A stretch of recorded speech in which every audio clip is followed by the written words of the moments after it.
Hello everyone, welcome back for another Therapy Tip Tuesday. My name is Miss Rosie and today I want to share with you some tips and tricks on how we can improve our executive functioning. With the start of the school year, children need to keep track of their homework assignments, projects, tasks, quizzes, and it's important to keep organized. So today I want to share with you some ways we can keep organized and stay focused and improve our executive functioning skills. So first, let's review some executive functioning areas that may need some practice. This includes our organization and planning, our ability to pay attention, our ability to start tasks and stay focused on them, as well as managing our emotions and keeping track of what we are doing. So today I have 3 tips that I want to share with you all to improve our executive functioning. Let's get started. My first tip is to make it clear what an activity is going to look like. Many times it can be tricky for some kids to get started on something if they're unsure of what this activity is going to look like. An easy recommendation that can be used is to provide verbal examples or visual examples. So with the start of the school year, children may want to decorate their locker.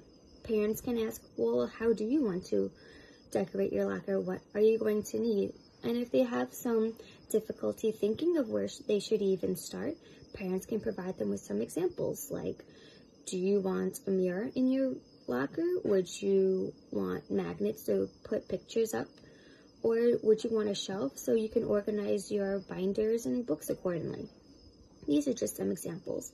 If the child is still having a difficult time figuring out how this would all work in decorating their locker, they can search up online some examples and ideas on how other people have decorated their locker so they know what they can expect and what items they may need.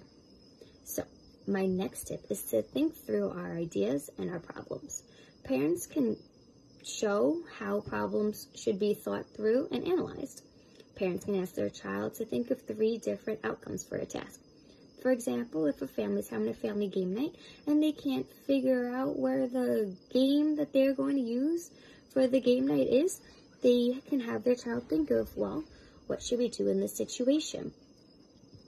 So the parents can say, well, our option 1 is, should we look around and find this game? Option 2, should we think of a different game to play?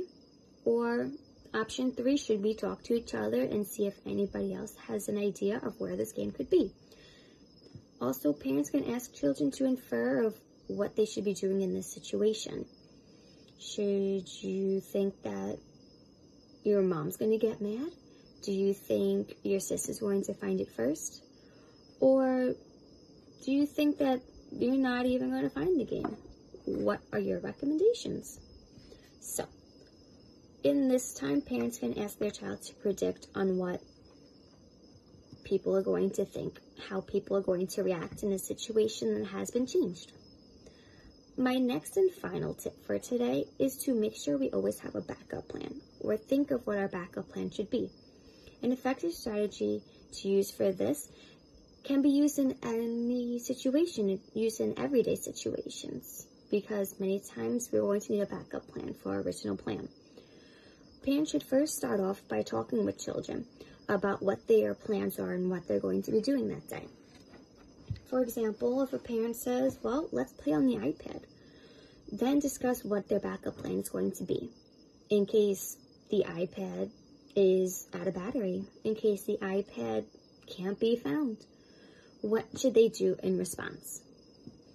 So deciding on this backup plan ahead of time can prepare the children how to appropriately respond to the situation. So there's less of a process in this moment if it does occur. If it does, the child can say, you know what? I know how to solve the situation. I have a backup plan. Instead of playing with the iPad, I can play with a different game that I like to play with, or I can do something else that I would enjoy. All of this is so they have a backup plan for their original plan, and to respond appropriately and not throw a tantrum if the problem is a small problem. And instead, review with the child the difference between small problems and big problems. Is not using the iPad a small problem or a big problem?